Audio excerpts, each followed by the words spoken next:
married, when you married your significant other, when you had your first child, appreciating being out in nature when you're out hiking or something along those lines.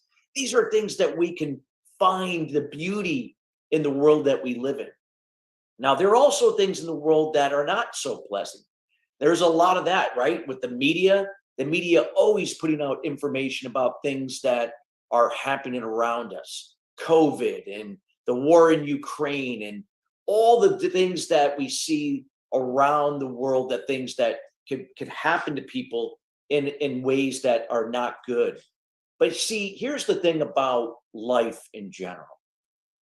As people, we're so conditioned of seeing the good things in life from an external standpoint that we're always seeking from things from the on the outside rather than from the inside in. What I'm going to share with you today is that if we're going to develop a kind world, a world coming from gratitude to appreciate what's really important in the world, that's got to start with you. You. So we're going to talk a little bit about what that all means. See, well, let's first, before we start, think about your day-to-day, what you do on a day-to-day basis. How are you feeling? Ask yourself that. Now, I don't know about you, but I can remember back many years ago, prior to me going through this transformation with all the things I'm going to be sharing with you here today, I constantly was living, for the most part, in a state of fight or flight, meaning that I had all this anxiety and stress. I felt frustrated. And overall, I was a very angry young man. Now, how did that all come about? Well, I grew up in a codependent home. I grew up where I was constantly seeking this validation from my father. I didn't know it at the time because he was never around. So I eventually became a people pleaser. I said yes to everything so I could receive your validation in return. I also learned from my mother, who was wonderful, by the way, and a great parent, but she was a perfectionist. So I learned that everything had to be perfect. And if it wasn't, then it wasn't good enough. So as a perfectionist, I developed these aggressive behaviors and communication styles that I had a hard time delegating or trusting other people that could do it better than me. And I pushed a lot of people away. Now, I created a lot of the chaos and a lot of the things that weren't going right in my life back then. I didn't see the world from a place of kindness and gratitude. I saw it from a place of chaos, anger, always the victim, and always pointing the finger at someone else. Now, I give you this backstory a little bit just to kind of shed some perspective of what I'm going to be sharing and what that means to you and how that resonates with you. So again, I grew up codependent, passive. I was a people pleaser. I was also a perfectionist, so I could be aggressive. So I grew up passive aggressive in my behavior and my communication style.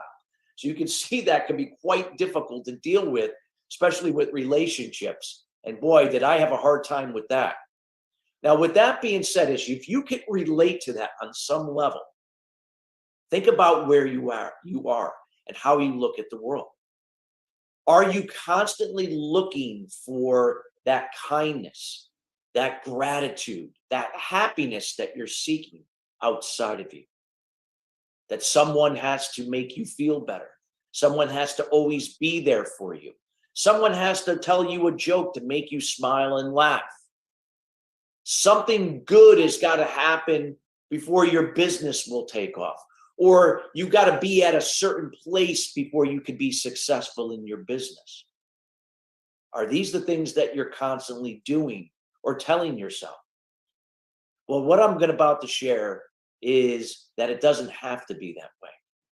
No matter where you are in your personal life, how you look at yourself in terms of your confidence and level of belief in yourself, wherever you are in your relationships, whether if you're married or with somebody or single, where you are with your personal well-being, physically, emotionally, spiritually, financially, socially, intellectually, environmentally, and so on. Doesn't matter. What I'm going to share with you here is that a world of kindness starts with you. That all the great things in the world that we look at and how we see and what we manifest come from within. If we're going to create change, if we're going to create a better world and how you live it, it's got to come from within. So let's talk a little bit about how do we make the shift to see the world from the inside out, from a place of where it is kind, despite some of the bad things that do happen in the world. And that we can appreciate from gratitude wherever we're at. We can honor that and respect that without thinking like, well, everybody else is ahead of me, or she or he has this and I don't have that.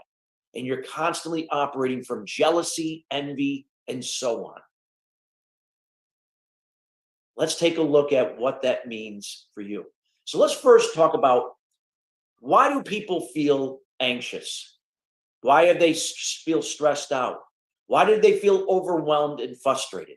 I'd like you to think about that. Write that down if you have a pen and paper, or type it into your phone, wherever you are. What does that mean to you? What can you not control? So think about it. If you're feeling that way, it's because you're caught up in something that you can't control. What are the things that we can't control in the world? Well, there are many things. Can't control the traffic when I go to work, or if I go to see a client. I can't control the weather. I mean, right now, it's snowing where I am. I wish it wasn't, but it is. I can't control the weather. I can't control COVID. I can't control the war in the Ukraine. I can't control what's happening with the stock market or the economy.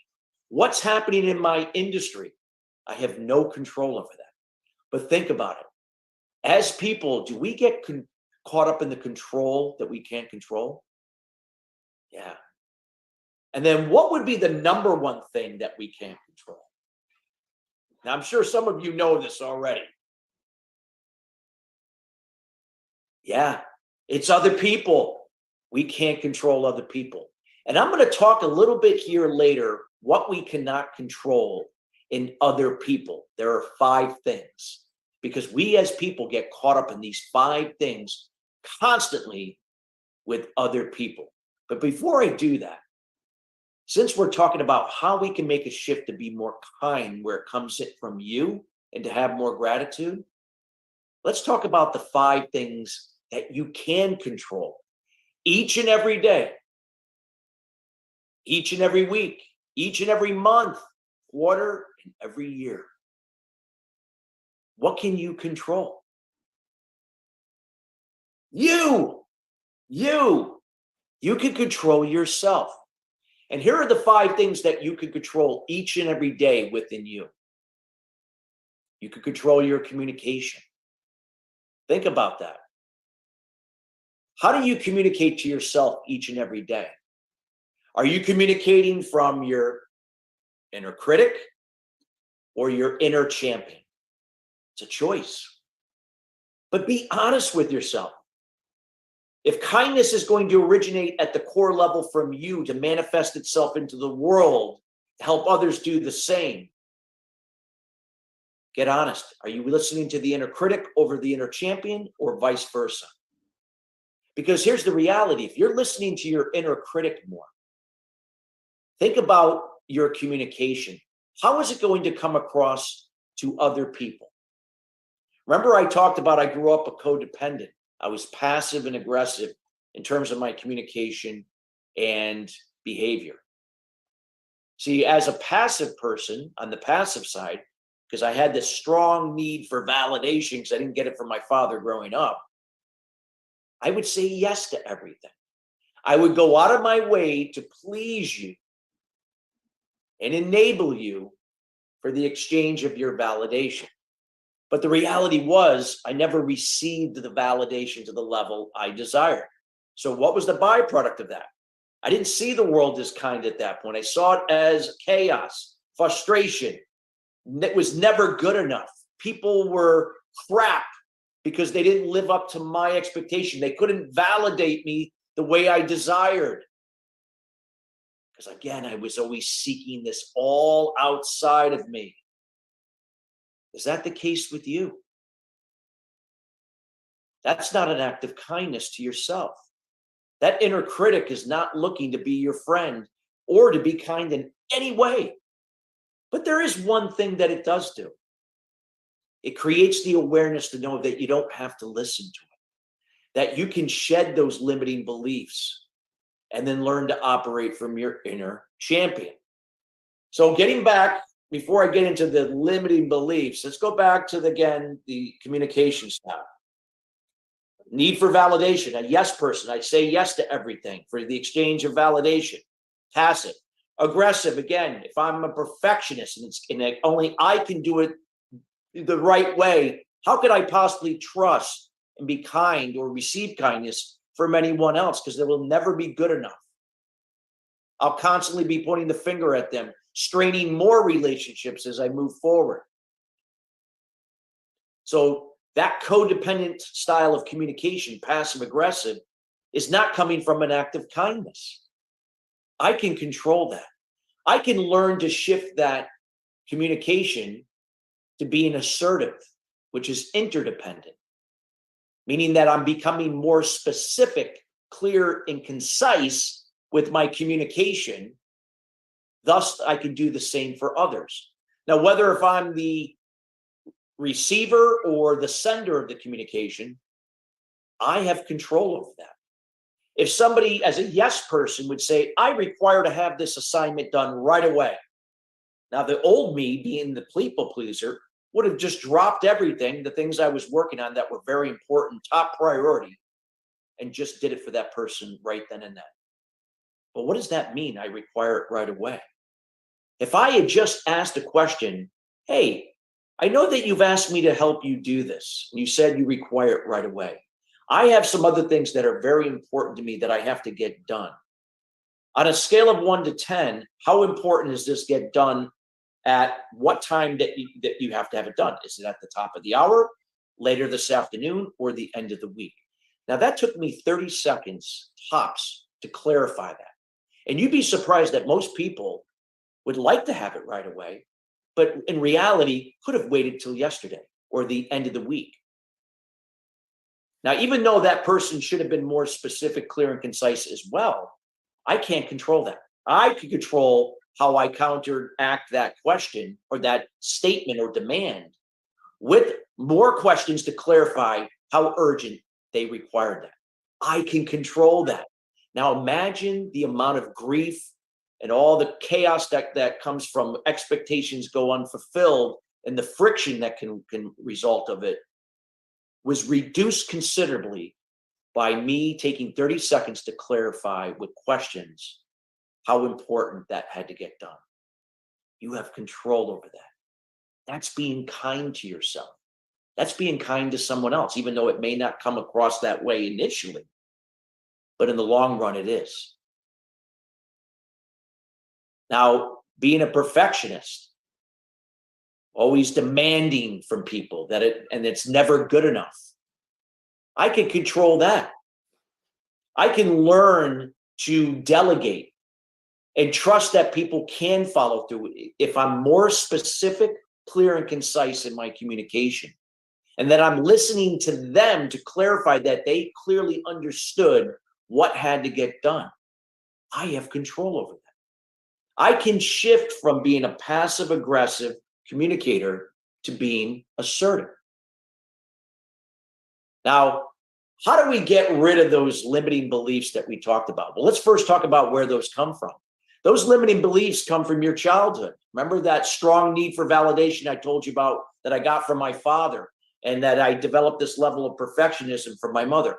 All of those are tied to my self-limiting beliefs from childhood that now were playing out in my adult life. They impacted my self-esteem, my confidence, obviously my communication that we just talked about, because I was passive and aggressive, not assertive.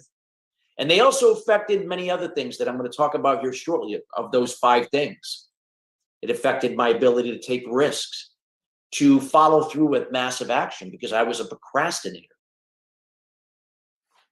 Because I was constantly thinking in the past and the future. That's where limiting beliefs thrive. That's where fear thrives. Fear is simply your mind operating in the past and the future, tied to an expectation, to an outcome, tied to the control you couldn't control, the weather, taxes, the economy, what's going on in your industry, tied to other people and the things you can't control in them, instead of focusing on what I can control. So I learned to shift my mind and my thinking away from the past and the future, where fear thrives, where limiting beliefs thrive, and obviously where expectations that go unfulfilled thrive.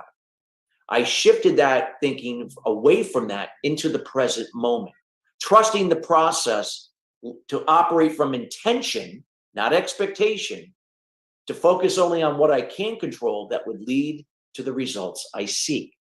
It's a big shift. But let's finish up the 5 things that we can control first, so this all makes sense to you, to create more kindness and gratitude that comes from within you, to reflect outward, to manifest and do all these things that you would love to do.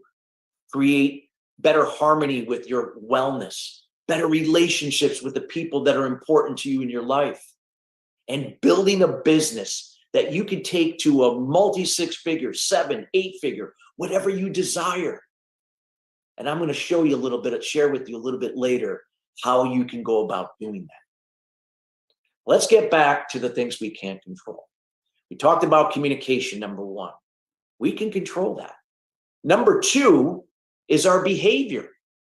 It's the same thing: passive, aggressive, passive aggressive, or assertive. The first 3 being codependent, the latter being interdependent. So a lot of times when you are passive or aggressive or both, your behavior will reflect more likely the same way. We can control our communication and behavior. We can shift our way of thinking away from fear in the past and the future, tied to expectations, to outcomes, to being in the moment where fear is reduced, operating from intention, trusting the process of focusing on what we can control that leads to the results we seek. So we talked about 2 out of the 5. So the third is your attitude. Now, you've always heard that thing, an attitude of gratitude, right? You can control your attitude. No matter what challenge or setback or any difficult situation that you're going through, you can choose your attitude and how you see it happening for you and not to you. So what does that mean? There's a big difference. When it's happening to you, you are now focused on the things you can't control. You are the victim. You're operating from your own excuses. That's not being kind to yourself or others. Rather, seeing it happening for you. See, think about it. Are we going to grow and expand and things are going to get better in our life if you are comfortable all the time, complacent, and then eventually bored? There's no room for growth there. Growth happens when we face challenges. You think about an Olympian athlete. You think they won the gold medal or silver medal because they just showed up and decided, okay? It took them years. They had many challenges and setbacks. But instead of seeing it happening to them, they saw it happening for them. It allowed you to think in a different way, to be it, to become it. As people, because we live in this unkind world, the way they view it, they're so caught up in the do and the have, and they don't even have a foundation where they think in a different way, to be it, to become it.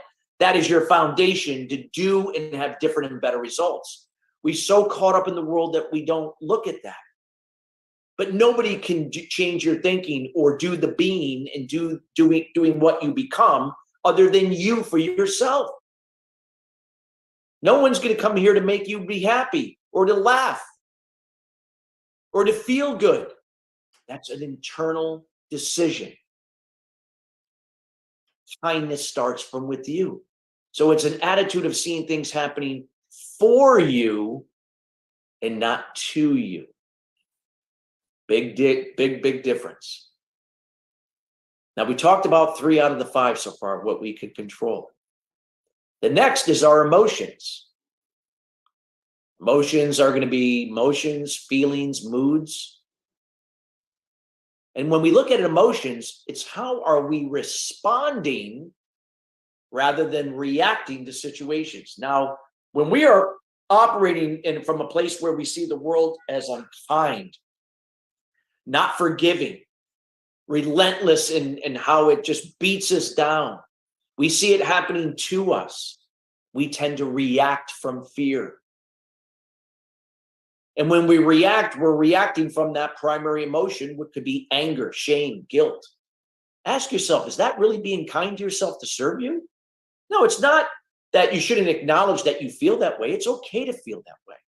But knowing you can choose to respond now, not from that primary emotion. You could pause to change and respond from a secondary emotion. Or maybe you remove yourself from the situation for 10 minutes, collect your thoughts, and then respond. Maybe you have to sleep on it before you come back the next morning to send that email or to respond to that person. Because if we react out of fear, we're just like putting more gas on the fire. Is it really serving you from a place of kindness and gratitude? So it's learning how we can choose through the power of pause, whether if that's a few seconds, 10 minutes, you're sleeping on it, that we can learn to respond rather than react to situations. And finally, number 5 is action. We can control our action each and every day. Either you're taking action or you're not. Or you're doing something, but you're caught up in the priorities that really don't matter because you have allowed fear to hold you back from the things that are really important. So the key here is to constantly be putting ourselves into the stretch zone, not the complacent in the bored zone where nothing grows, stagnation, but learning to embrace the challenge and the setback so that we can think in a different way to be it, to become it, and then grow and have different and better results. Now, that doesn't mean that you go into the strain or burnout phase, because that's not going to work either. It's the same as complacency and boredom. It's just one end of the spectrum to the other. That's not going to serve you. But being in the stretch zone, that's where the growth takes place. You can control that. Think about what that can do to your personal life and taking care of your well-being, to be kind to yourself and be the example and be a resource for others to do the same. Think about what that would do in your relationship when you own your role in duties and be accountable. That's being interdependent. And then again, being an example and being a resource through your interdependent communication, behavior, your attitude, your emotions. It's, responding versus reacting, and your action, that you can be that example and be a resource for others to do the same. It's powerful. That's creating more kindness. Even though initially some people may not like it, you're not enabling them. You're not keeping them stuck. They eventually will have to make a decision to do something for themselves, to own their own role in duties, to move forward. That's creating more kindness. And being resourceful means not always just doing for them, empowering them, sharing versus telling, allowing them to decide what to do with that information or knowledge or the resources to apply for themselves. Now, when we can learn to control those 5 things, magic starts to happen, which I'm going to share here shortly.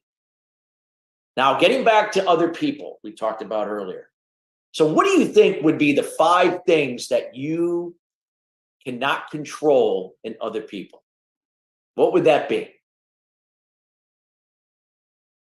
Yeah, it's the same 5 we just talked about in other people. I can't control their communication. I can't control what they're going to perceive what I said. I can ask a clarifying question. I can take the ownership as the sender or the receiver of the communication to clarify it. Still, I don't have control over their response or if they're going to send an email to me. I can't control their behavior. How about you parents? You think we can control our children's behavior? Well, some level we can, but a lot of times it's not to the level you think it is. We can't control somebody's attitude, their emotions, how they react versus respond rather than respond, and their action. But as people, we get caught up in that. That's again, the world of expectations. See, kindness doesn't thrive, nor does gratitude in the world of expectations. Because expectations are built upon the control we can't control in other people, in situations that we don't have control over. Intentions are from within. We can control that. Your results will be a byproduct of your intentions and also trusting the process of what you can't control, that it will all work out. Blind faith, if you like to call it. When we can shift our thinking away from, again, expectations that thrive from fear to being in the moment where fear is reduced from intentions, that's where the magic happens.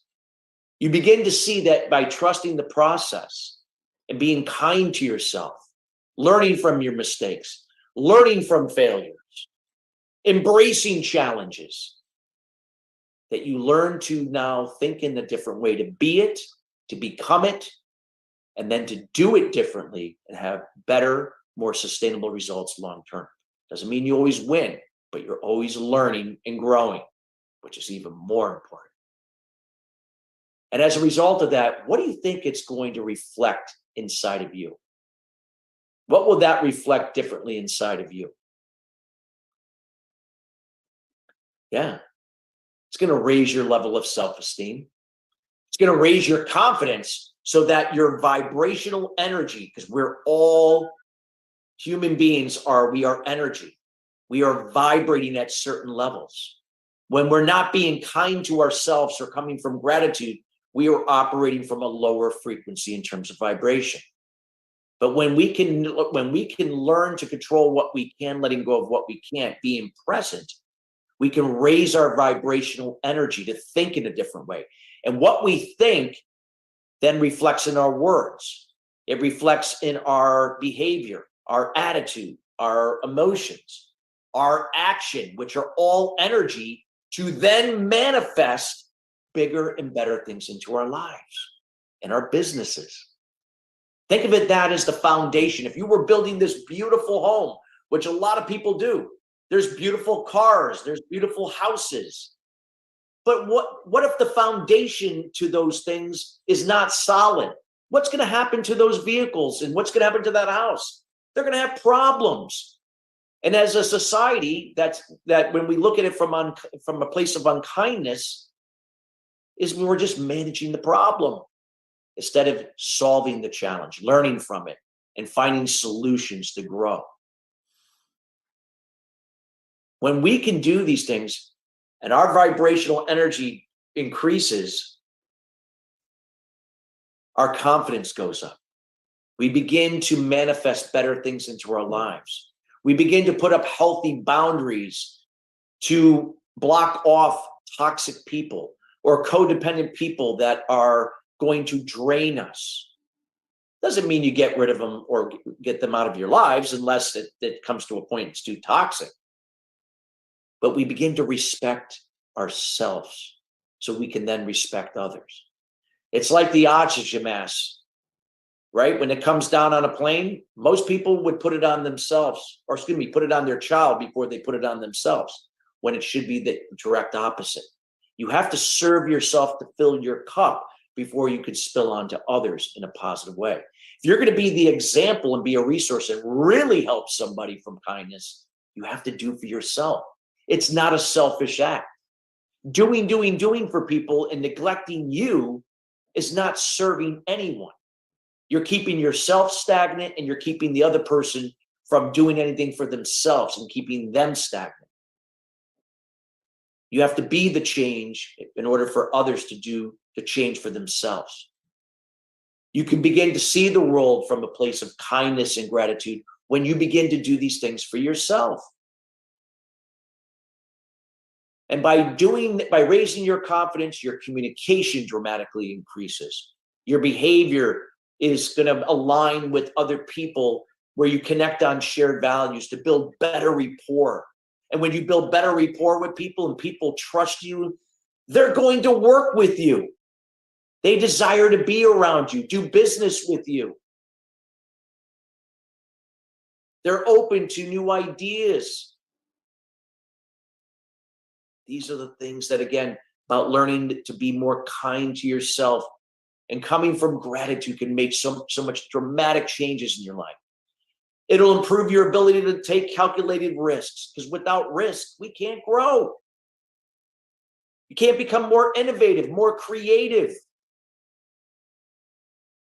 And learning to focus on the priorities that matter, no matter how hard they are, or how hard we initially see them from a place of fear, that we do it anyway.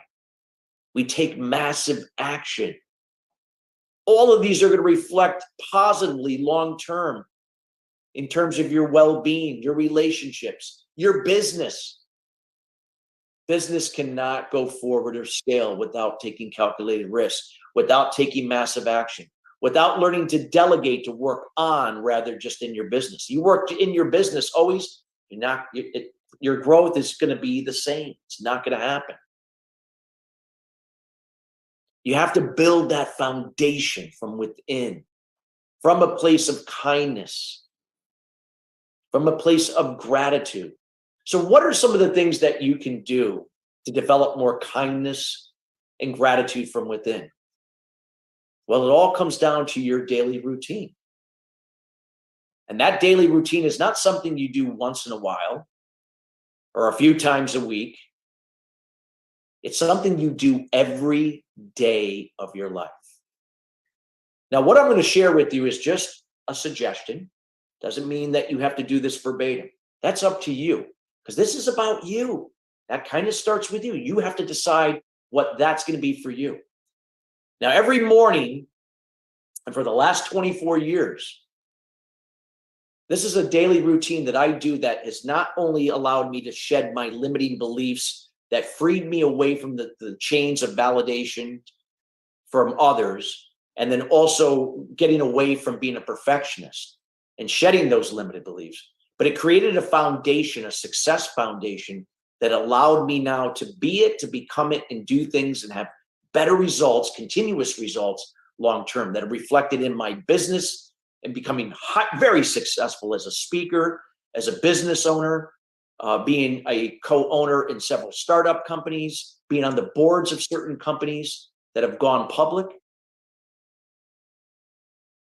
You have these opportunities in how you think and how that reflects through your kindness and your gratitude to others.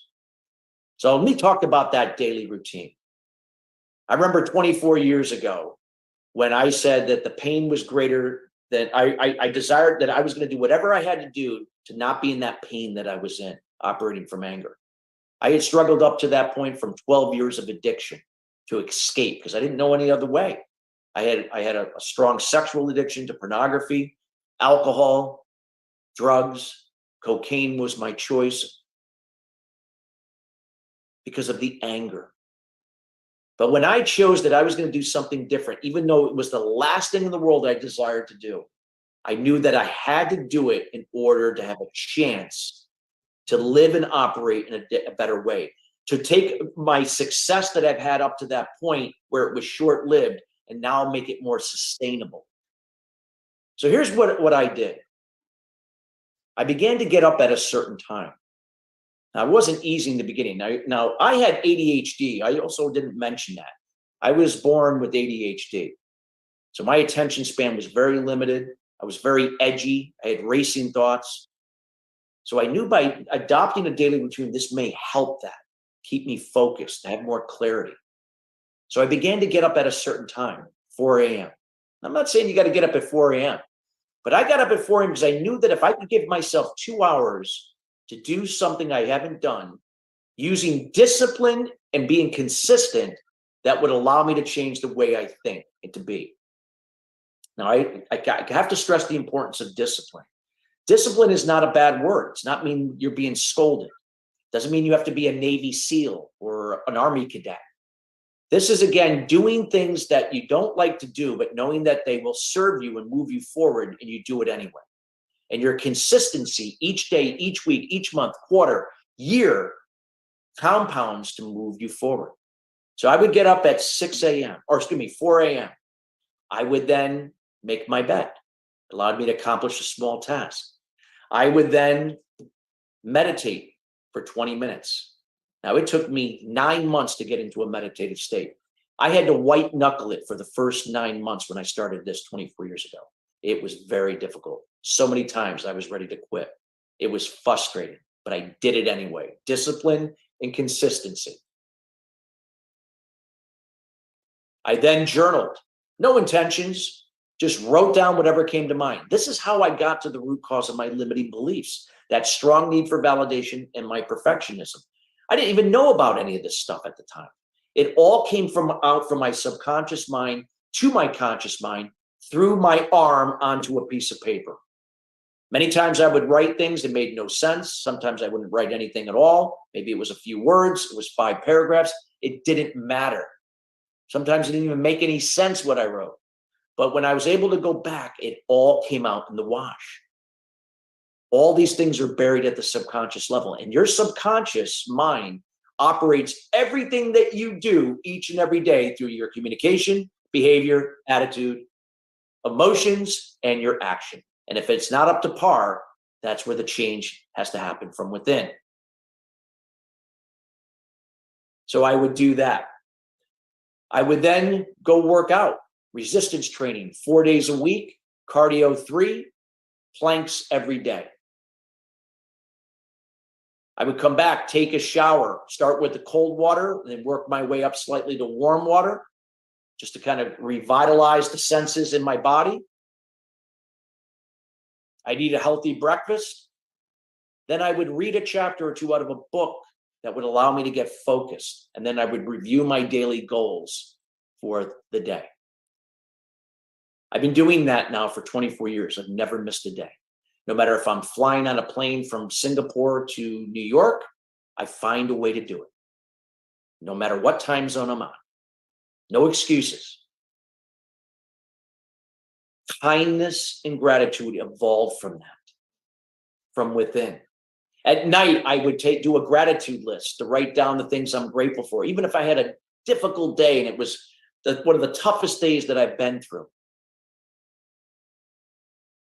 I would also read as well to quiet my mind so I could sleep more peacefully, to wake up more refreshed. So these routines help you to make that shift in your thinking from away from fear tied to expectations to now being in the moment from intentions.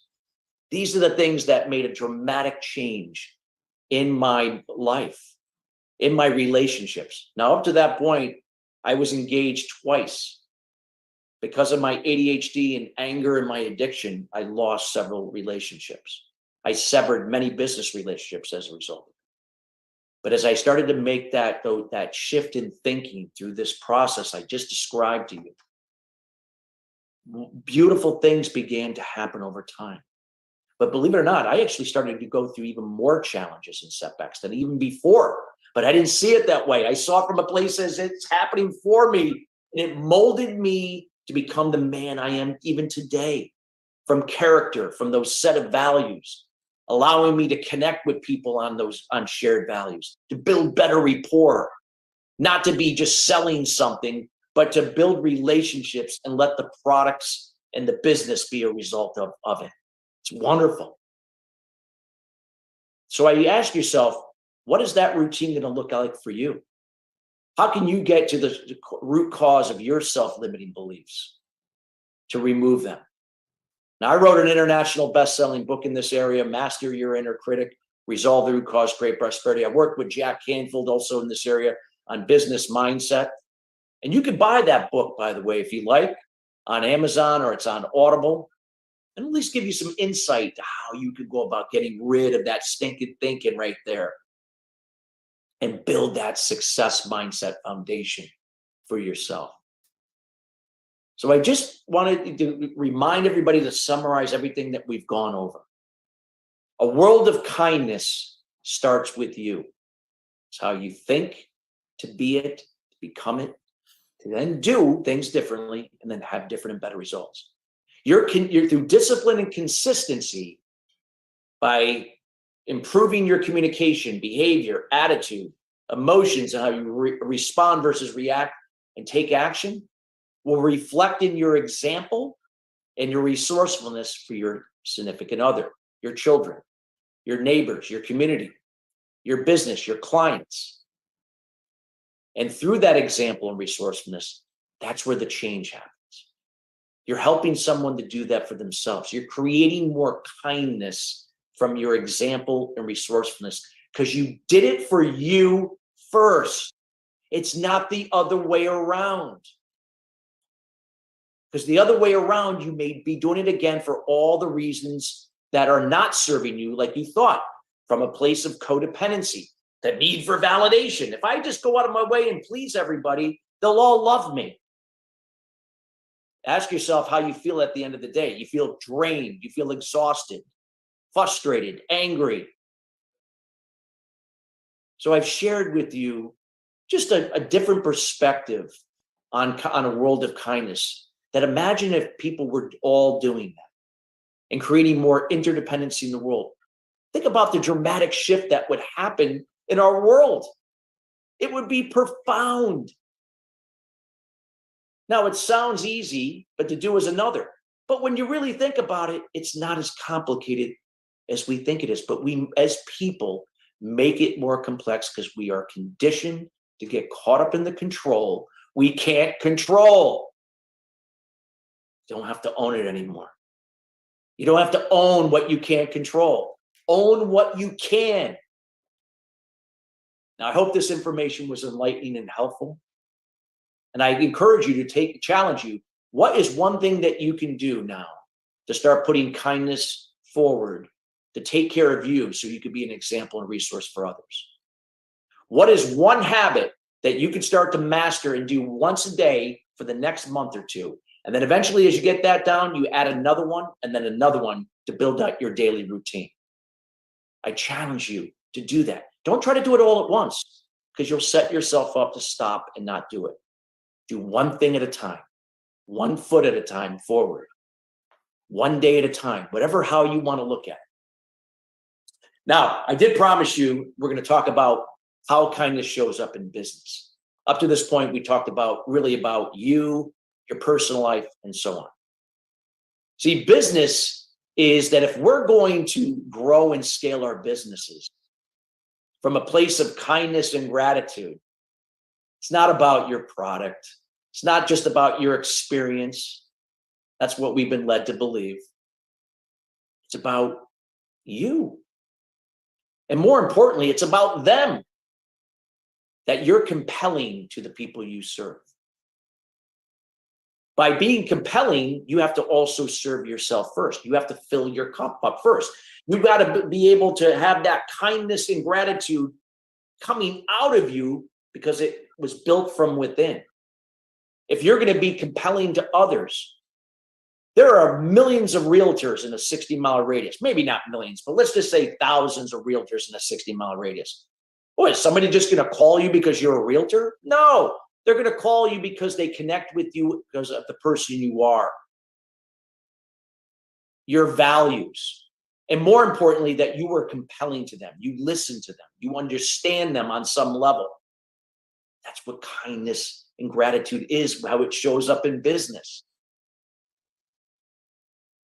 Just like I shared with you my story, my backstory. I can use that through my values of being transparent, being honest, coming from integrity. I got nothing to hide. I have no problem sharing my strengths, sharing you with my weaknesses. And this is how I connect with my audience. I'm able to do this from a place of what is important to people, sharing, allowing them to decide what is getting in their way, what's important to them. And then by them relating from the story I shared, we build a level of rapport. We start building a relationship, getting to know each other. That leads to more sustainable results long-term in terms of business, whether if they're going to work with you or at least refer people to you. Now, as a professional speaker, I've learned and I've taught many speakers how to do this. And many people hire me each and every week as I can share with them to show them how to leverage their story, their values, this way of thinking from kindness and gratitude we talked about to build their businesses from a place of speaking. Now, not all of you are going to be speakers. Some of you are great writers. You can leverage that. It could be either one or a combination. But it's about what's important to the people you serve. Sharing versus telling. Putting stuff out there that's going to connect on those shared values. You don't have to have the same values verbatim. They're shared values. But you're finding a way to connect on those shared values. And when you build that rapport and you get to what's really important to people or flush that out to what's important to them, and then ask them if they're open for a suggestion, more or less of the time, people are going to be open to work with you. So no longer, I can't afford it, I don't have the money, I don't have the time, are not going to be the excuses that you typically hear because you didn't build a level of rapport with them. Building a rapport with people comes across how compelling you are to others. And that starts from the kindness and gratitude that you build from within. That foundation we talked about, it's magic. I know when I speak at leading industry B2B and B2C events around the world, I come from an intention that I'm going to give value. I'm going to be open, share my story, share things that are going to be highly compelling, engage the audience to participate, to be part of the experience. And I can tell you from that, many times it leads to a lot of business, whether if I'm working with a company or I'm working with a CEO, a business owner, a high-performing sales professional, a lawyer, doctor, CPA, anybody. I didn't have to sell them. They enrolled in my business.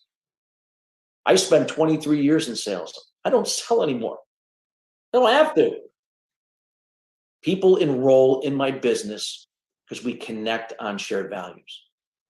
Connecting to what's important to them, through being compelling through the content I share on social media, content that I engage people with when I speak on a podcast, something like we're doing here. You can do this as well. It's learning that from a place of kindness and gratitude, we don't have to get caught up in what we do or compare ourselves to others. Stay in your lane. Trust the process. Control what you can, let go of what you can't. Put things out there to let people engage it and discuss it. Find out what's best for them. This is what opens up doors. You can take your business to a whole new level, 7 figures, through speaking. Now, it's not just speaking, by the way. I should say that. It's going to definitely lead you down that way, no question about it. But you have to be able to also, not only what I shared about connecting from that foundation of values and how we think from kindness and gratitude, it's also learning to help them understand where there are areas in their business that are maybe they don't have awareness, or that they're looking, for other ways that they can do to scale their business. Now, one of the things I do with our business acceleration strategy program, that what I do when I come from a place of kindness, I'm not selling anybody. I'm doing assessments for businesses and for people. We go through an assessment. We look at where could they cut costs. Many times people are overspending for certain things that they don't have to, that could be added to your bottom line. Many people have what they think is a value proposition, but it's about them. It's nothing compelling to the audience you serve. You're trying to be like everybody else or compare yourself to everybody else. It's about having a powerful market domination position and doing that from a place of what is compelling to your audience. It's also in your powerful offer. Not your cheesy offer like, hey, if you buy now, you could have it for $9.97, but regularly it's $4.997. But if you do it now, no, I'm not talking that. A powerful offer is inviting someone to have a conversation with you, to get to know them, to learn about what's important to them. Because if something was compelling to them that resonated through you speaking at an event, they're now more inclined that they're going to be looking to talk to you and have a conversation, to get to what's really important to them. That shows up in the powerful offer, to take action. And when you can build that rapport and people do business with you,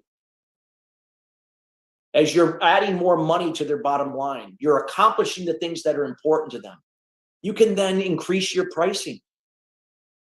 They're not going to question that unless it's significant increase, but those subtle increases. So you're not having to bring in more clients for the sake of growing your business. You could do it with just bringing in a small group of people or businesses at a time, learning how to upsell and cross sell. In this case, I don't even like to even use that word, but to up enroll and cross enroll. I'd rather use that term.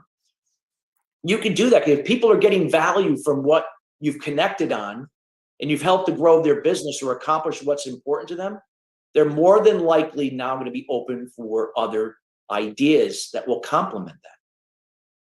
And when we can bundle things from a place of being a solution-based source, it makes it more sustainable for them to grow. It's not like everything has to be a la carte. We can bundle certain things that are going to be customized to address what's important to them. We could also learn, some places where to downsell or down enroll. In this case, I know people are asking me, what does that mean? But in this case, there might be some cases where that, again, if you're coming from integrity, that it may not require them to upgrade to certain other things, that their businesses are doing extremely well for where they're at. You don't have to now upsell them up enroll them for other things. You can down enroll them. In this case, you're not letting them go, but unless that's where hey, everything has ran its course and they're ready to move on. But by doing that from a place of integrity and from those shared values, they trust you. They're going to refer you.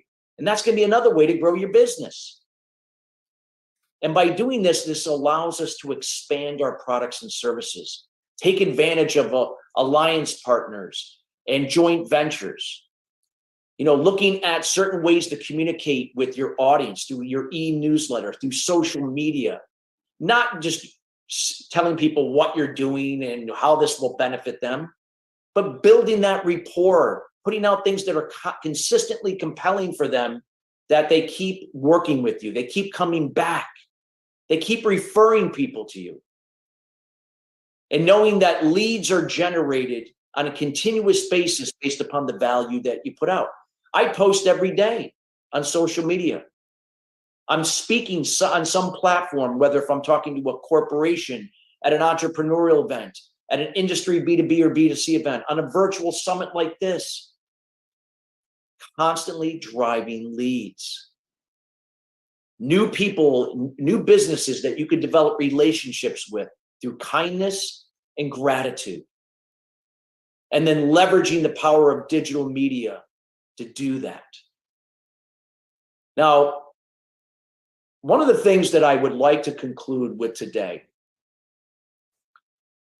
is that if we're going to seek more kindness and more gratitude, and you're going to take whatever you've heard here today to apply to do that from within, what is the action you're going to take to develop one habit as part of your daily routine?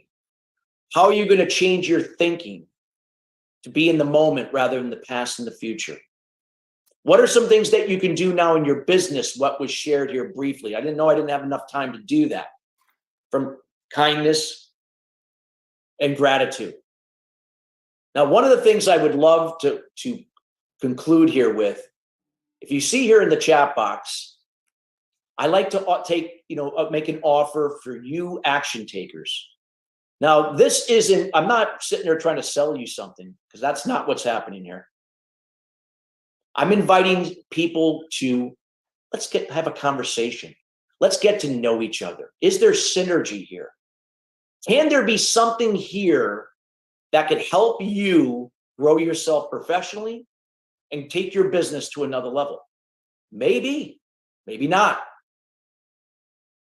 But if we don't go out and meet people, then we'll always be guessing what is or what could have been. I'm encouraging those people that are action takers to take action. Let's connect. I'd like to present to you a complimentary 45-minute session where I'll be able to provide an assessment to look at how could speaking help grow your business? How could we look at where your business is now and go through a series of assessment criteria to determine where you are and where you could be in the areas that require improvement? I'd be happy to provide that as we get to know each other. No obligation, no strings attached whatsoever.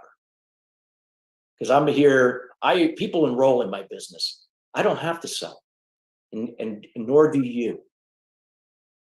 Let the power of the kindness and gratitude bring people to connect based upon what's compelling and where there's synergy to work together. So if you see there in the chat box there, again, I'm also going to provide you an ebook that's going to be Sustainable Solutions, 12 proven strategies for continuous results. That'll be my gift to you, no obligation. And when you reach out, I'm old-fashioned, and I like to do this to see if people are going to take action. Go to my website, christophersalem.com/contact. Set up a time for us to talk and meet, and put in the message, I am kind and I will shine in 2023. Because I can promise you, if you learn to be kind to yourself and you believe in yourself and you serve yourself, you're going to be helping out so many people through your example of resourcefulness in all areas of your life and business. I look forward to connecting with all of you, or those that choose to take action. Again, there's no obligation whatsoever. It's just a chance to get to know each other. And I promise that I'm going to extend this assessment to you to assess how speaking can help take your business to 7 figures, how to get paid as a speaker to grow your business, and look at where you're at, where we can run through some assessment criteria to see how we can accelerate your business to move forward. Again, reach out at christophersalem.com/contact. And again, it has been a pleasure to serve you here at the Week of Kindness and Gratitude Summit. I hope you enjoy the other speakers that are going to be sharing their words of wisdom and insights and experience. And again, may 2023 be your year to be kind to yourself and others, and may you shine going forward. Wow. I hope you enjoyed that just as much as I did. Thank you so much. That was awesome, Chris. Yeah. I loved it. Loved it. And I love the way you broke it down, and you know, you're a master at this. And by the way, I'm so glad you kept the goatee. Yes. Well, pretty soon I'm going to be going back to clean shave, but I'm going to keep it for the rest of the month. You look like you're 12 when you're clean shaven. Yeah. You're so cute. You've got that eternal youth face, like Dick Clark. Absolutely. Chris, that was just, so guys, for you, I've been editing the videos. So that's probably my 3rd time at this point listening to it. And I hear something new every time. Every time. Yeah. And I just want to tell you that I appreciate so much your transparency and openness with your journey. I think that's so important for those of us who are really here in the trenches, raising the vibration of humanity and helping people heal, to let everyone know that we're human just like they are. You know, we have our foibles, we've been through our thing. And I guess I just wanted to ask, from your point of view, like, how do you feel that translates as you're working with people and helping people, like that level of transparency? What has that done for you personally in your own life? Well, it's just something that I guess it's no coincidence, Dr. Lisa and Tony, that, I come from a family of teachers. My mother was a teacher. My uncle was a teacher. I have cousins that are teachers. And My mother told me all along, you would have been a great teacher. I just always had this business sense, and I just felt like, that traditional education process just wasn't me. But now I get to teach, but from a place of influence, from a place of sharing, from experience, not textbook stuff. This is just real life, real situations, real feelings, real emotions, real experience. And I get to put that out there and allow people to process it and decide through their engagement, and them being a part of the experience, what they're going to do with it. Yeah. And when somebody has that aha moment or that shift in their personal life, in their business, and they come back and share that, it's just a great feeling. And it's always about them. They did it. Alls I am is the messenger. I went through it. There were people in my life that helped me get through that process. And this is what my role and duties are to them, the people that step up and are willing to be the change and do the work, embrace that process to achieve those things in their life and their business. I love it, Christopher. And what's funny is that when we selected the backgrounds for Standout Stars going forward 2023, uh, I think that had a lot to do with the kind of under construction. We're going back to go forward. Connect the dots, like Steve Jobs used to say. We connect the dots behind us, and now that provides us the impetus to go forward. And that whole under construction renewal, and dealing with the fact that in the connecting the dots in the back isn't always necessarily a fun thing to do. I mean, Yeah, we've all made some pretty big mistakes, and I have a very similar background to you, so I'm very conscious of how much better I can talk to people now because we went through that. Yeah. absolutely. And you're doing that, Mm. yeah. Well, All right, Lisa. thank you so much. Yeah, I'm going to do one more really quick here, Chris.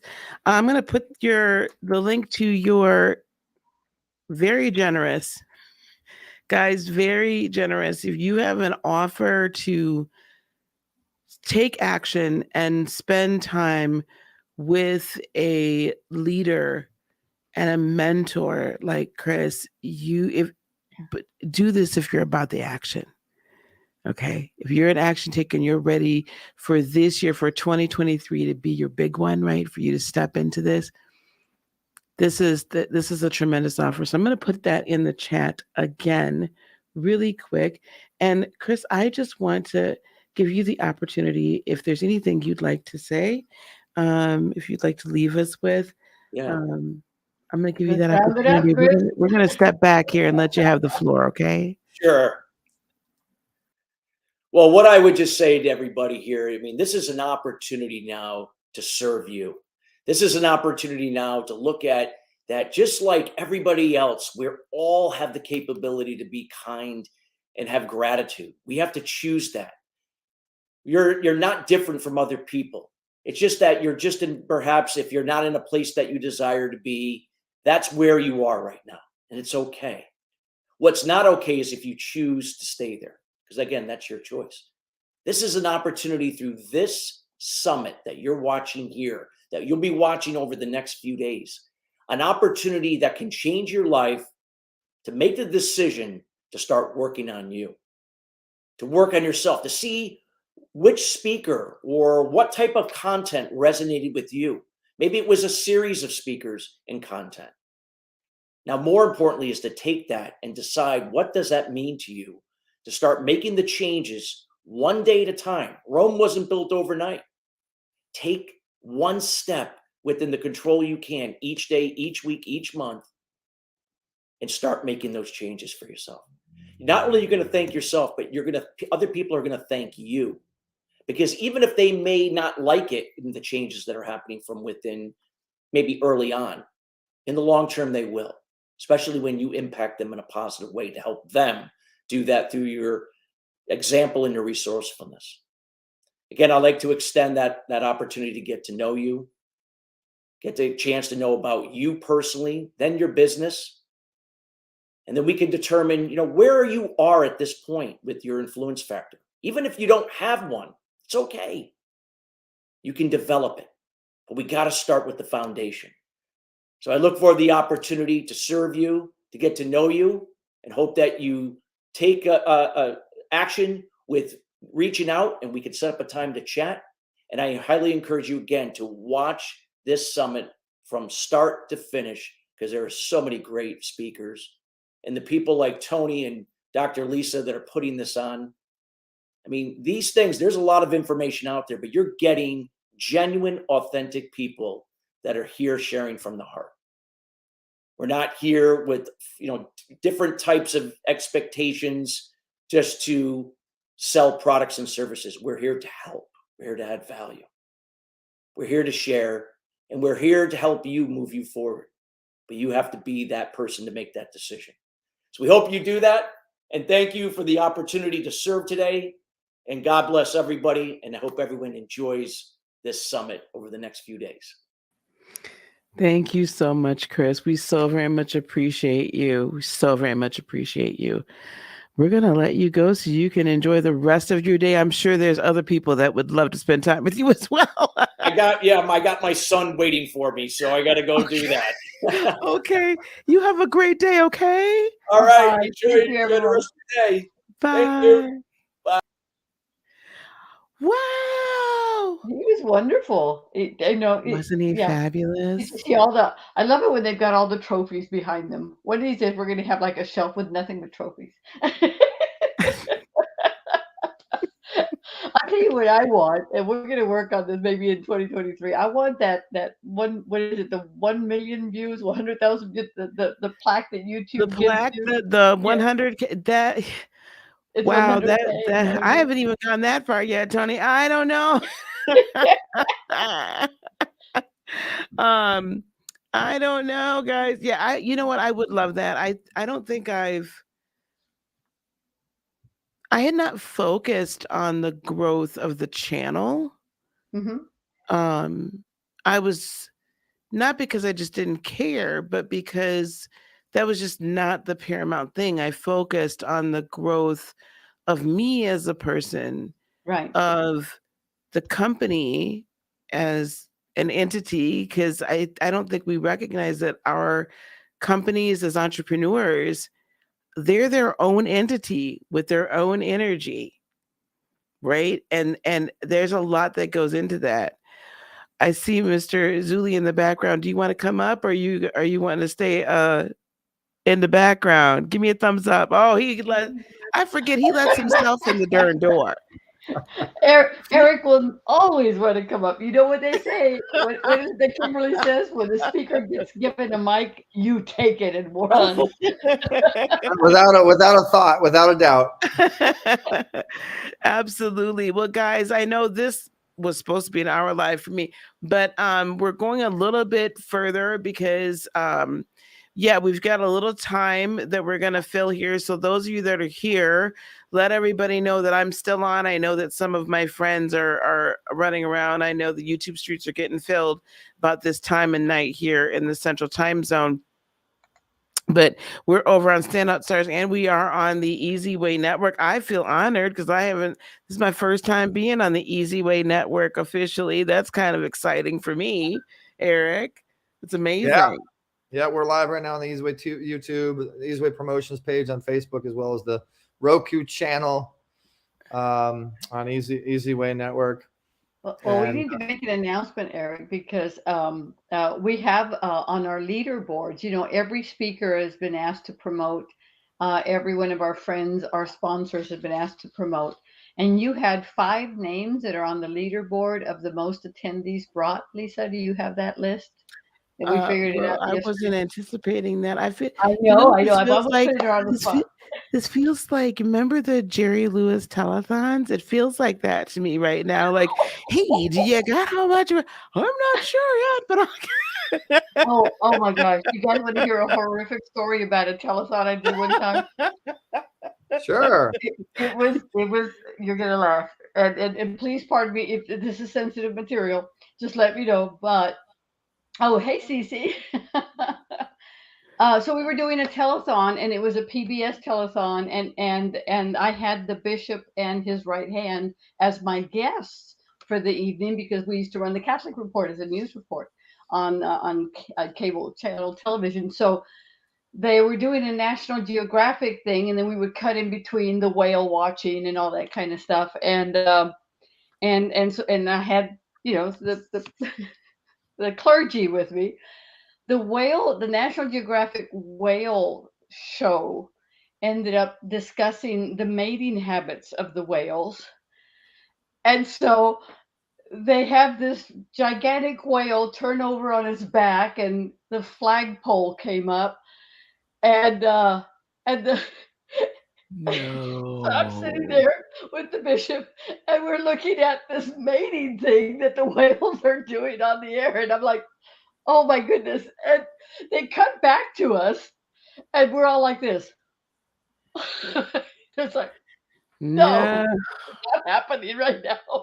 Can we have a dime? Would you like to call our phones and send us more? Oh my gosh, that is And wow. there's a horrific story about a Oh, telethon that we did wow. Wow, wow, wow, years wow, ago. Anyway, so wow. yes, I learned a lot about whales that night. I bet you did. More than you ever really wanted to know, probably. More than you ever wanted to know. Well, I've got this. Now, this is not, it's okay. It's all right. We're getting there. We've got actually, we've got Brenda. Brenda's got 50 registrants already, Tony. Brenda. Yes, Oh my goodness. 50 Go, Brenda. registrants. We've got a lot coming in. I know that you've been putting out, Eric, you've been putting this out just as the weekofkindness.com. So I'm going to actually go down there because that has really helped a lot. It has helped a lot for our count. So I'm just going to go down here to the So we're list halfway that of what we needed to be, Eric. Just that's an important announcement. Folks are starting to come in, and we've already had on some of the videos that have already gone on YouTube. We've already had 3 times the amount of views that we normally get during the week of kindness. Some of these videos are close to getting 100 views, and we're thrilled to death because that's exactly what we were trying to do. And so as more people come in, they get to see the replays, they get to see what's going on, they get to see the lives, and then they get to see this live streaming as well. So this has been a work in progress, and for me, an experiment. Lisa was like, no problems, I've got it. Eric was like, I do this all the time. And I'm like, what? I do programming. I do pre-recorded television. We don't do a lot of live. If I may, Tony, Lisa, I wanted to thank you, engineer. Put that down in the bottom chat there. Easywaytext.com is what I use, and as you guys are hearing, the actual results, the actual numbers, people show up, the engagement. I think the conversion rate is at least 30 to 40% higher when you use this system to blast. I mean, we blasted about 500 people. And we got a lot of different responses. So I'm glad that all of our Easyway family, all the people that are subscribed to that text list is on there. And then if you look at the bottom ticker there, if anybody does want to subscribe to that texting system, you just text Easyway where it says message. You put Easyway, no spaces, letter E, letter Z. And then where it says 2, you put the number 55678. So if you're loving the week of kindness, if you're loving what you see, if you like anything about Easyway, you can learn more about us and get more involved. And we also have some free gifts. We interview people, put them on stages for free when they are subscribed to our text list specifically. And if you don't like it, you just press stop and we leave you alone. No, I love it. And you know what I really liked about this, it's not a new process, but the way that you have it was genius. And so here's what happens when Eric speaks out in the public, when he's out there, when we're on a talk show, whatever we're doing, he always says text Easyway to 55678, right?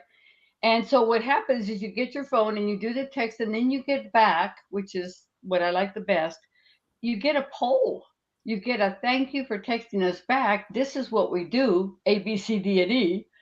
which ones are you interested in? And you go, that one, and that one. Okay. And now Mhm. we've got a conversation going on.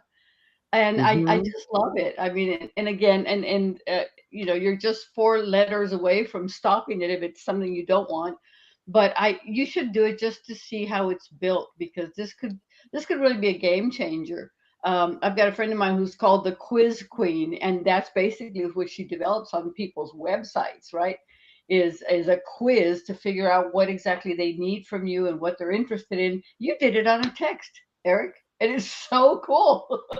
Well, you know what I love Tony is because I don't know about you guys, but literally all day long I am talking to people, and I a lot of times will forget who I'm talking to after I'm done talking to them. And you know, you'll get a business card, and what happens to your business card? It gets thrown on the desk or it gets thrown in a drawer.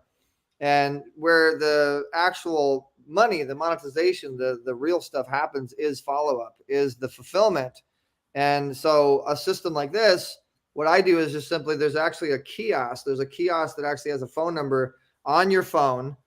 And I don't know if I can I don't have my phone with me, but basically it's a dial pad. And so say I'm talking to Tony and we have a great conversation. I don't know Tony, but I want Tony to know about my stuff. And we talked about my stuff. Instead of just sending them a website, I'm actually sending you a text message to opt you into something so you continually receive updates. And like you said, you're getting an actual survey kind of system that gives you an optional survey so you can actually test the market Right. of what that particular person that you're talking to and you're following up with likes, and what you know, what type of market, what type of customer, what type of potential lead or whatever See, they are. you know, That's that's why you're the sales and lead gen category sponsor, Eric, is because when we have these kind of conversations, I mean, you guys just grab your pencil, because that's how quickly this happens. But more important than that, the way that I see 2023 for the majority of my clients is that they're emerging from, you know, building their repertoire of talks. All right, because anyone who wants to be a speaker, you guys, you need your golden library of stories that you can pick from, depending on the audience. And so, and you saw a great example of that with Chris Salem, by the way.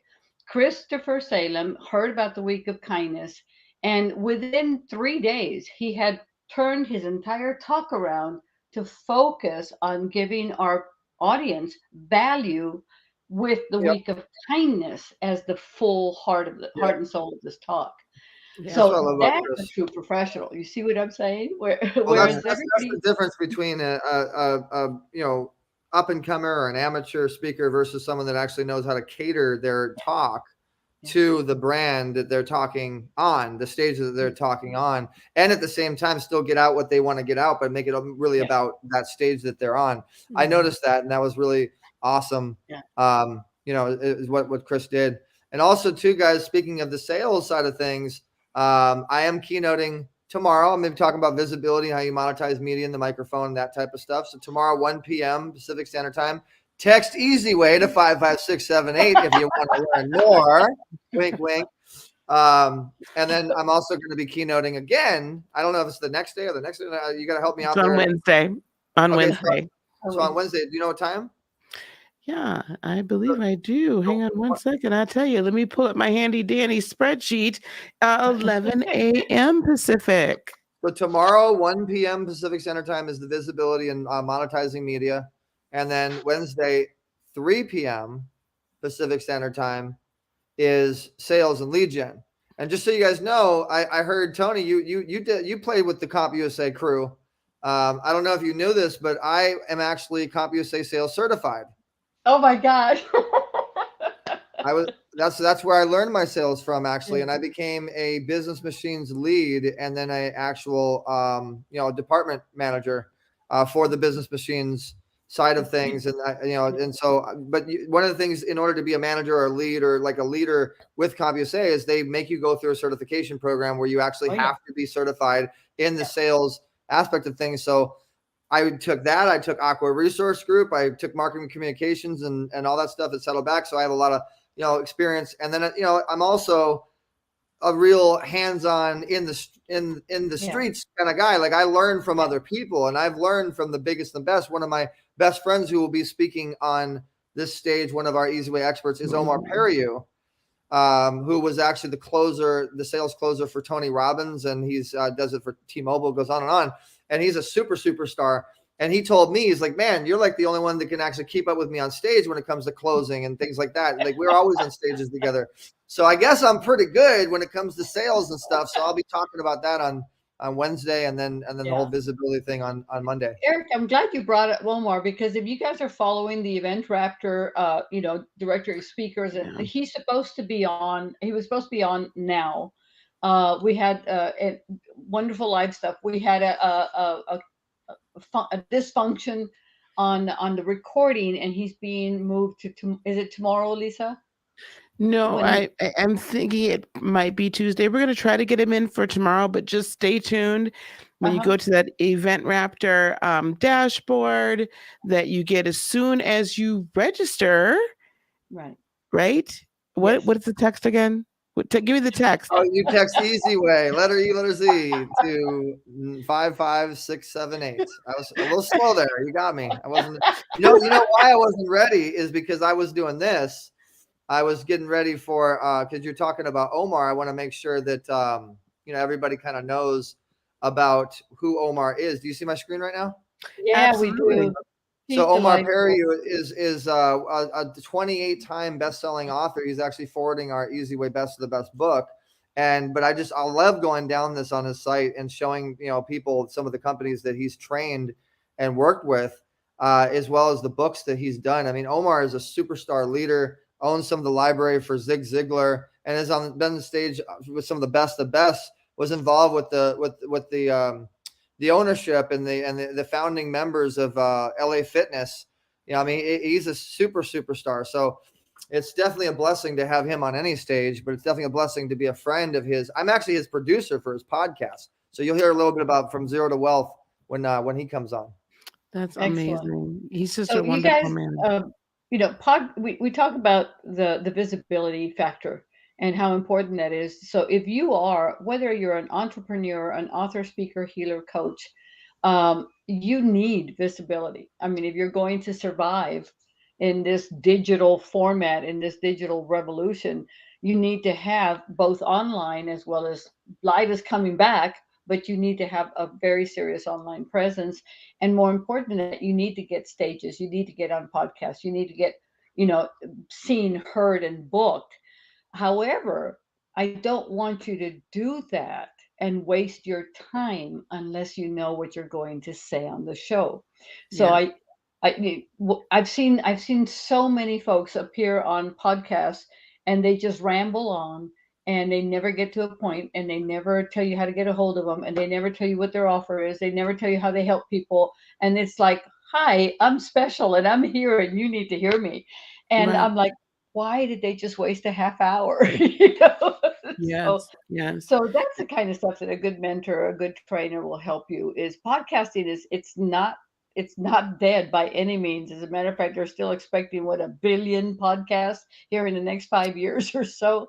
And actually, the trend, Tony and Eric. Well, Eric, I'm sure you know this. I'm not telling you anything, but for sure, folks that are wanting to get on YouTube or that want to grow their channel in this upcoming year, the video podcast is, believe it or not, still so much room. There are so few podcasts that have a video component. I think I read some sort of thing like there's like 12 million or 13 million podcasts, which I actually thought there were more. But there's something around that amount. And of those, it's like less than 10% are actually doing a significant video component. And by that, I mean, you're broadcasting it on YouTube. You're taking snippets and you're cutting out reels or 60 seconds for TikToks or YouTube shorts. You're coming to work with someone like Easy Way Network, right? Which all three of us are, it's Eric's baby and Tony's come alongside to partner and I'm coming alongside to help a bit as well. But then that gives you exposure onto Roku and some of the alternative over-the-top television networks that are out here, where you're going to get certain exposure. And there's certain reasons you want to do that sort of thing. And we can go into that, as I'm sure Eric will go into that in the new media. But it's really that video component, that video podcasting. People want to hear from you and your authenticity, your transparency, and they want to hear your points of view and how you've overcome things and how you're thriving. We all have something to say. So really get it, it costs almost nothing to get a decent webcam nowadays. It's like less than $100. You can have a great sounding USB microphone for less than $50, believe it or not, if you don't have that kind of money right now. Yeah. It really doesn't take much, right? Well, for the you power of the phones, Eric. I mean, we used to have to pay $35,000-$40,000 per camera to bring us. At that time was like 2K maybe, and now you're up to like 16 and 18K on some of these phones, and you get the 3 phone thingies, and you get this, and you get that. I don't even know how to use half of those. I just know that they look good, but you've got some power in your hands that's pretty amazing. And what's funny is I walked out to the living room a little while ago, and the kids my grandkids were asking me, well, what are you doing? And I told them, and they're like, well, if you take a snippet of that and you put this and you turn it into a reel, we can take it over to Instagram and that. And I'm like, thank you. But how do I turn the landscape into portrait and then figure out we can't do 30 minutes on Instagram? I'm so lost. So That's easy peasy lemon squeezy. I'll do that over here. Don't worry about that. And they're like giving me all these ideas. And, well, you got to do this on TikTok, Grandma, and you got to do this, and you got to do it. And I'm like, I told you. Lisa. Where are you, Lisa? That's the way it goes. And the generation is definitely changing. And all you baby boomers out there, and even you next generation kid, you guys need people like us, and we're here. That's why we do these events, is so you guys can get access to people like us, as well as all the experts that are on the stage. In fact, talking about the people that are on the stage, what I'd like to actually do now is show you guys a couple of the speakers that are going to be coming up on the stage, not only today, but tomorrow, the next day, and the next day, and the next day, because this is a big event. And I really just wanted to kind of showcase that. So one person I want to start showcasing is Dr. Dante Sears, which is my other half. And she's going to be speaking on conscious business. And this is her website, searsx.com, as well as wealthxo.com. And she's got some amazing offers for you guys. Not to mention, we have an actual schedule that we can show you guys all the different speakers we have. And mind you, I'm doing this like off the cuff, spur of the moment, and the ladies are looking at me going like, "What are you doing, Eric?" I don't like not knowing what's going on, but okay, I'm gonna let you. I like the fact that we're going to be able to show, because the show runs through Wednesday, everyone, and so it starts today. Well, we're live right now. People need to know how awesome of a stage this is, and who's. I mean, I just don't have this information, so maybe you guys can help me with this. But who's doing what? So we've already had Kate Linder today, and Dan, and Tanya, and Sharon, and Spencer, and Lisa. Hey, Eric, do me a favor. Go to eventraptor.com. Yeah, I'm over there right now. Here, we're going to share that one. You guys. Yeah. That's how we are. We will show our dirty underwear. That was my dirty. I was showing dirty underwear. I wasn't aware. That was my ugly situation going on. Okay, hang on. Let me. Is it going to be this one? Yeah. Eventraptor. Just take it straight to Eventraptor. I got it, sweetheart. I got it. I already had it open. Pepper just asked us this question: is how do I get to see the show? Oh, yeah. So if you go to eventraptor.com to start with, and in there under events, the very first event you see is a week of kindness, and you just click on that and you register, and then it takes you to this page that says we are live like right now. So step one, eventraptor, raptor.com, eventraptor.com, no space. And then it takes you registered to get your free ticket. and then it takes you to this page, and here's the times and the dates of every speaker, Eric, so that, and their bio and the name of their talk title. Is that cool? I love So it. like right now, we're right there at the 3 o'clock. See right there, it says access speaker page. And right underneath there, it has the time and the date that they're going to speak. And then about Very the good. talk, and then a little short bio about every speaker. So that's what that's where the stuff happens. Yes. And then, of course, coming up next is Yvonne McCoy, a wonderful lady. And she's got her own coaching company, the YM Coaching. And then Tiffany Cano, who's more down your road there. She has been our spirituality sponsor in the past. And Tiffany has been, her story is so cute. I mean, since she was a child, she was telling people, oh, I see this and I see that behind you, and I see this energy, I see that aura. And they were like, what? And she thought everybody could see it. So that she's got a real talent. She's like, I didn't understand they didn't see that. Sydney Holbrook has got an incredible story as well. It's a survivor story. And I met Cindy with, here's some old names for you, Rich German and the JVIC community. And Cindy was actually running the JVIC community for Rich and the Iman. And so she's a wealth of knowledge. You'll love her. And then she calls herself the prophet of kindness. I think that should say the prophet because she's the Are you prophet. talking about Cindy or Jill Lublin? Because Jill Loveland. Jill. Okay. Yeah, I Jill has think an entire network of nothing but kindness workers, and I love her. She sponsors us every year. I love her dearly. And Jill Lublin she's closing out the day there? Yeah.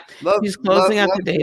Jill's a superstar, not even a publicist anymore. She's the publicist of the publicists, and That's true.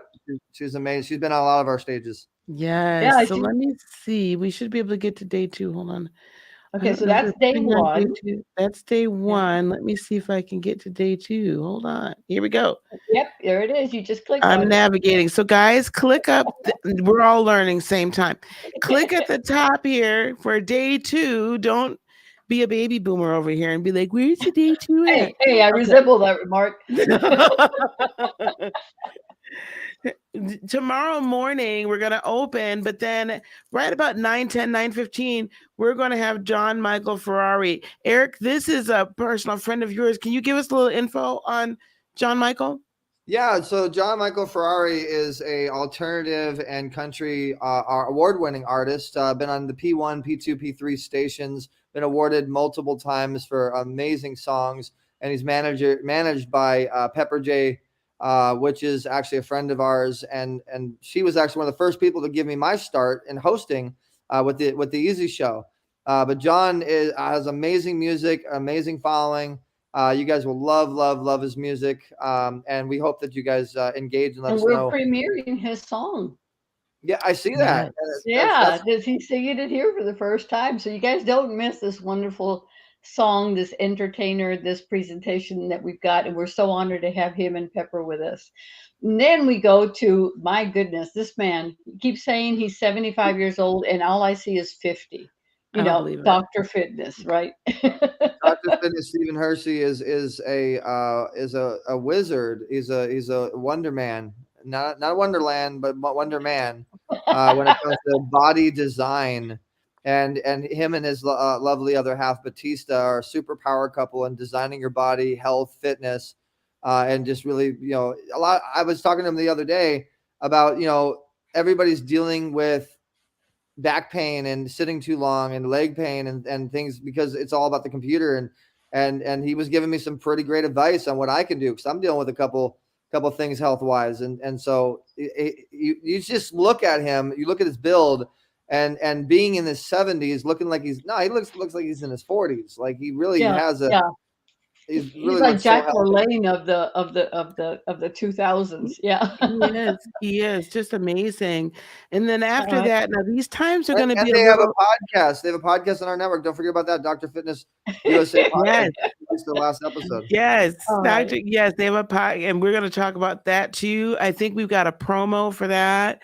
as well. So you guys are going to learn all about that as well. They're amazing, by the way. So Steven's tomorrow, and then his better half, Batista, will be on the next day on Tuesday. Now, I'm so excited because the next two folks are clients and students of mine that have come through my program and my Lightworker Academy and now have gone on and they have their own practices, and you're just going to love these two women. The first is Carrie Whitman, and she's going to talk about why she's a light worker. She works with crystal healing, Reiki healing. She hand makes jewelry, and then really just kind of concentrates and custom makes it as well. So really concentrating in and really, we would say blessing it. Let's put it that way, infusing energy into it before she sends it to you. She is an amazing, amazing woman. And she is going to be teaching my crystal healing certification course in Lightworker Academy this coming year. And then we have Sage the Intuitive, or Dr. Sage. She is, her talk is, what the heck is spiritual fertility? She's actually a holistic fertility, womb healing coach, mentor, right? And that could not only just mean just natural fertility, but if, I don't know if you guys have ever seen that movie Failure to Launch, right? If you just like, you're failing to launch and failing to birth anything or having difficulty with that in your life, you're going to want to hear all about what Dr. Sage has to speak about. Now, I want to tell you, these times are going to be a little loose because some of folks are a little longer. Some, we're going to try to stay as close to on time, but just make sure you keep up with this page because I'll be trying to update this up to the minute. And then we have a good friend of mine, Yun Ri, and actually her better half, Matt, is going to join her as well. They are a powerful couple. They are real estate investors. They are also manifesting, generating, like they are all about making your life what you've always wanted and manifesting your best life. And so we're going to talk about with her energy and paradigms, okay, and how they affect your life. Amazing. And then another young woman, Mac Abbott, she is a public relation specialist, building credibility as a master in your industry in just 3 months. You're not going to want to miss that. PR is not dead. Magazines are not dead. Publications are not dead.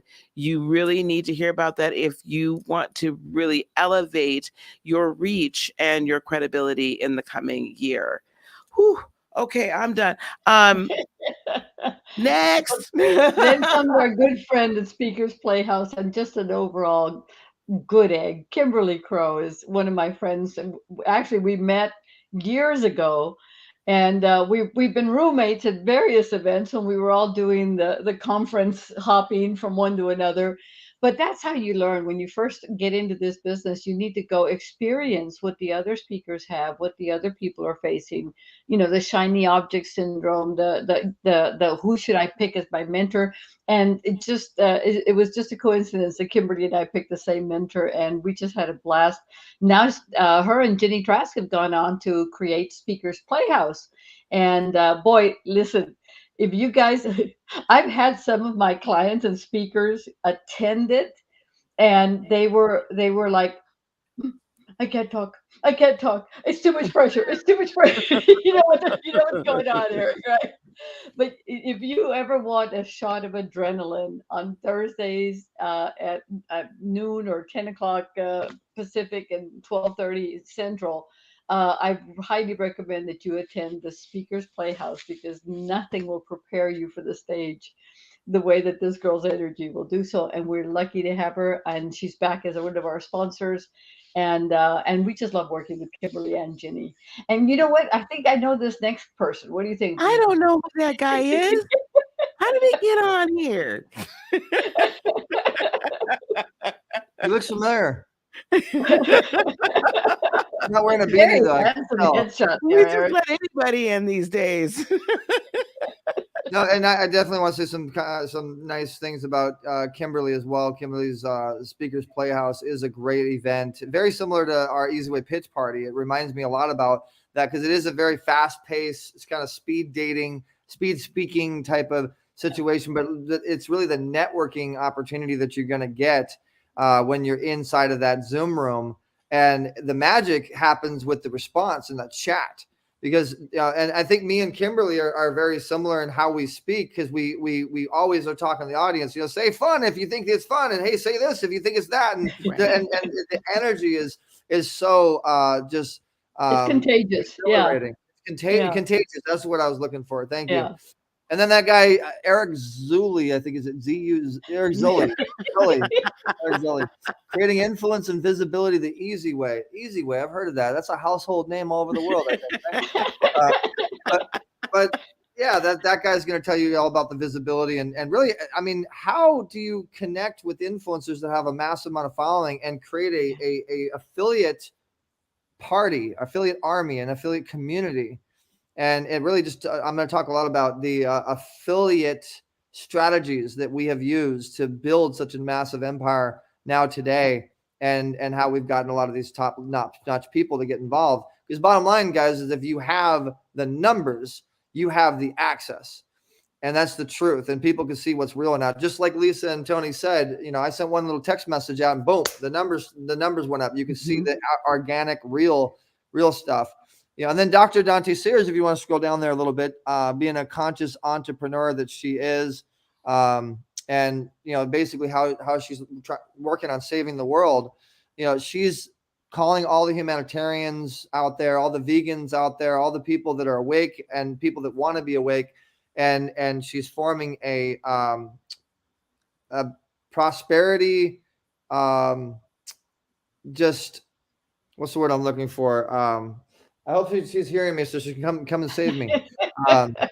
Abundant, a way of abundance and how everybody does their business, but she's forming a community of conscious thinkers, basically conscious thinkers, conscious business owners, and a lot of them are vegan and just amazing people. And you guys got to really check her out if you don't know about Dr. Dante Sears. She's also part of the Sears family, I heard. So if you check out SearsX.com, she has a whole department store. But what she can teach you guys in what she does as an entrepreneur, and her energy, guys, I'm telling you, you're going to really love her energy. And speaking of energy, that brings us to Jen Duplessis. And Jen Duplessis is actually one of our nominees for the Easy Way Awards Golden Gala, referred by Greg Reed, and she's nominated for the Greg Reed Power of Perseverance Award. And Tony, Lisa, I'll go ahead and let you talk about more about Jen. Oh, Jen also is one of our friends and one of my ex-roomies. So we've gone to many events together. But actually the marketers cruise. She's active with that community as well. So it's great to, it's great to create a platform where you can bring your friends and people you consider family and then just have them shine. And that's exactly what the Week of Kindness and Gratitude is about. Jen is one of those people that no matter what she's going through personally, she's always there for others. And I love that about her. I got the pleasure of interviewing her, so you'll get to see us interact, and she'll be talking about what she does. And folks, do not miss it. This is a woman of influence, and this is a person of power. And it's so funny, Eric. You and I had the same experience with Kate Linder yesterday. That you can tell the really big people by how humble and how friendly they really are. They're very relaxed in themselves and what they can do and what they can produce. And Jen was, I believe, one of like the top real estate experts in the nation, and had sold, I don't know if it was millions of dollars or $1 billion, but she's like the number one selling real estate person, and that's what launched her into her own company to help others. So I love the fact that she's like the impact mentor, and that's what she's known for.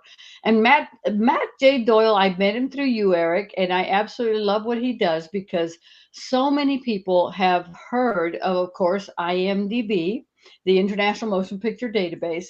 That's on imdb.com. And if you guys have never seen it or heard of it, you're in for a treat, because Matt is going to explain why getting on IMDb is so important.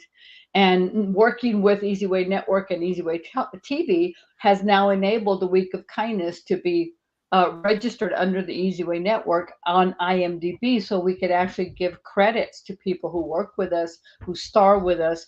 It's the International Motion Picture Database, and this is where you find the people who worked behind the scenes and in front of the scenes.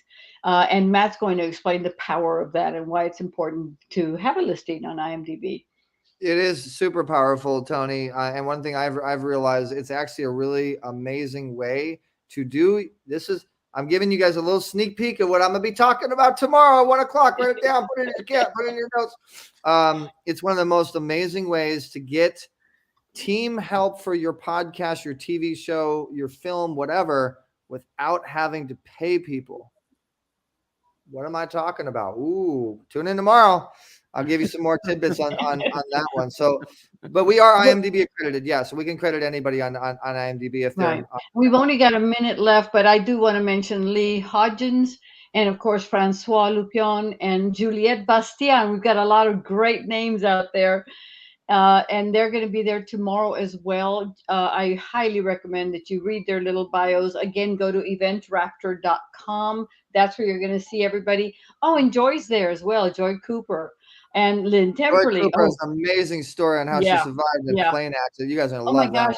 Don't forget Carla down there. I'm sorry to run so fast. We'll make it up, guys. We'll catch you up. But tomorrow is an incredibly important day. You guys have a lot. An amazing lineup. I mean, now that we've just gone over it, I'm like, wow, this is an amazing lineup. But I know we got to get to the next speaker or video. Yeah, we do, guys. I'm putting in the chat the link to the next speaker, which is going to be Yvonne McCoy. So please do not miss her.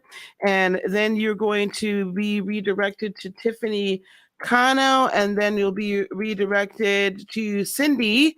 And then to end the day today, it's going to be Jill Lublin. So, guys, I don't think we're going to see our faces. You might not see our faces again tonight, but you will see us in the morning. I expect, though, that you all will be in the premieres. Yeah, Lisa, do you mind? Because I got a text message. There's a little 30-second commercial that I put in for BVC, for our charity, our nonprofit, as we lead into the next speaker. Can we play that commercial real quick? Yep. If it's in the bag, is it in my bag? I got it. BVC VO.